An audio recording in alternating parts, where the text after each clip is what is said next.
In today's chess video, I am going to show you an amazing chess opening trick which will help you win more games. So stay tuned till the end. So the trick I am going to show you is called Stafford Gambit. White starts with the king pawn opening, pawn to e4. Black plays pawn to e5, very common moves. Then knight to f3 and knight f6. We have the Russian game on the board. From here, white plays this very natural move, capturing the unprotected e5 pawn. Now, instead of taking this pawn with our knight, we are going to set up our trap. We will play knight to c6, inviting white to exchange knights. If you analyze, this is actually a very good deal for white. He is already a pawn up, and now, by exchanging knights, he can damage your pawn structure. So he goes for it. Knight captures knight, and then we capture this knight with our d pawn. Now if you see, white's central pawn is being attacked by our knight, so he will try to protect it and maintain the advantage.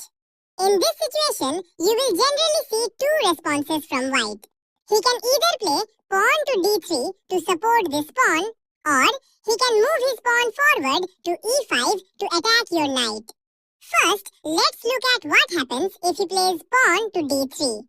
If he does this, then you should bring out your bishop to c5. You are setting up your attack on this weak king-side pawn. A very natural move from white would be bishop to g5, pinning this knight. But you need not worry.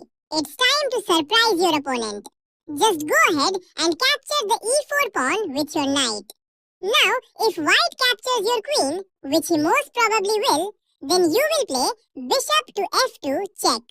The white king has only one square to go, so he will have to play king to e2.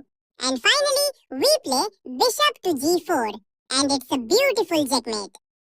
Let's go back a little. Now from here, if white decides not to capture the queen, but instead he captures your knight, like this, then you will play this stunning move, bishop to f2 check. He cannot take the bishop with his king, because if he does, then his queen is gone, just like this. So he will have to play king to e2 to support his queen. But then, we will bring out our other bishop and give check. And finally, when the king moves away, we can snap up his queen. Let's go back again. In this position, another common move you can see from white would be bishop to e3.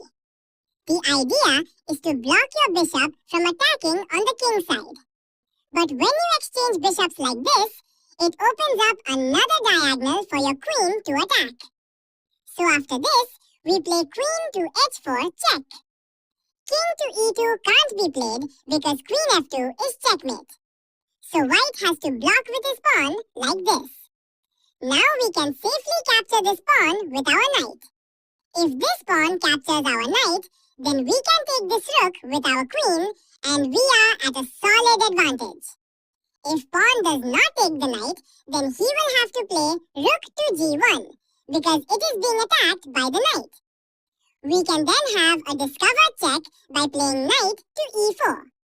Again, he can't move king to e2 because then queen f2 would be checkmate. So he is forced to block the check with his rook. The best move in this case would be queen takes pawn on h2. White has to save his rook and also block the checkmate threat, so he will have to play rook to g2. Then queen e4 check and king e2. Now our bishop jumps into action with a check. Rook has to capture the bishop, but then queen f2 is checkmate and it's game over.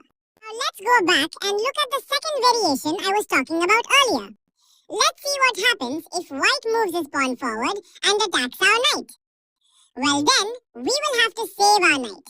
So, we will play knight to e4. White is obviously feeling a little uncomfortable with this knight in the center. So, he will continue attacking it by playing pawn to d3. But to his surprise, we are not going to save our knight, but instead, we will bring out our bishop to c5. If your opponent tries to be greedy and takes your knight, then he is gone. Let me show you how.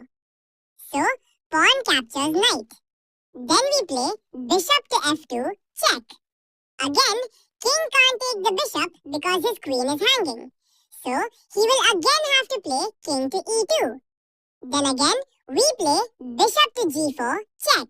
And after the king moves, we can grab the queen and win the game easily. That's all for today. If you enjoyed this deadly trap, make sure to hit the like button, subscribe to Chess Short Trap, and turn on the bell icon so you never miss another winning idea. Keep practicing, keep improving, and I'll see you in the next game.